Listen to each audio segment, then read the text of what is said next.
Gaji masuk setiap bulan tapi simpanan tetap kosong. Saya Meja Sakinah, saya nak kongsikan 10 checklist yang saya buat masa tengah sibuk bekerja yang buatkan saya dapat bersara 20 tahun lebih awal. Hari ini saya dapat urus keluarga dengan lebih baik dan lagi best, saya tetap ada masa untuk buat banyak perkara yang lebih penting untuk diri saya.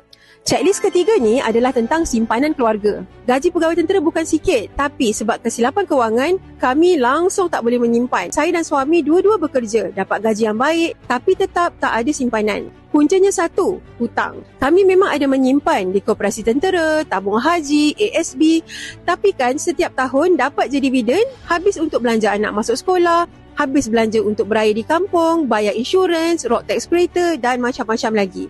Kami tak pernah ada sinking fund. Sepatutnya dividen yang kami dapat tu boleh jadi simpanan, tapi sayangnya tak pernah kekal dengan kami. Duit kecemasan pula asyik bocor. Apatah lagi nak simpan untuk anak-anak, nak pergi haji, nak pergi umrah. Semuanya tertangguh. Bertahun-tahun macam tu sampai kami penat. Sampailah waktu COVID-19 berlaku. Musibah ni datang, tapi ada kebaikan dengan musibah ni. Apabila kerajaan umumkan moratorium, wah, semua hutang-hutang kami ditangguhkan.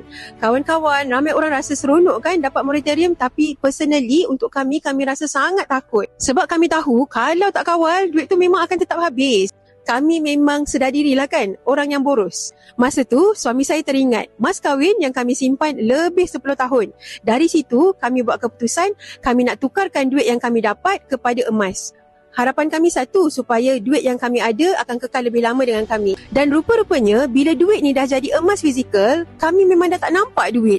Kami tak rasa nak belanja duit dan dari situlah simpanan kami mula kekal. Rupa-rupanya emas menjadi penyelamat kami. Bila ada ilmu yang betul, sikit demi sikit kami berjaya cukupkan simpanan untuk keluarga dan dari menyimpan untuk diri sendiri saja, hari ni kami dapat bantu ramai orang untuk menyimpan juga dengan emas. Dan dalam masa lebih kurang 5 tahun sahaja, kami dah ada pilihan untuk pencen lebih awal. Kalau dulu, saya ingat kami kena kerja sampai umur 60 tahun. Rupa-rupanya bila kita ada ilmu yang betul, kita dapat buat pilihan untuk pencen lebih awal dan tetap dapat teruskan kehidupan dengan selesa. Semoga tuan-puan dapat sesuatu dari perkongsian kali ini.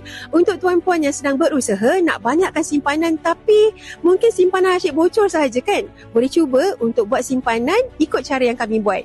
Boleh save dan share video ni dan stay tune. Masa terdekat ni saya akan kongsikan checklist yang seterusnya. Jumpa lagi nanti.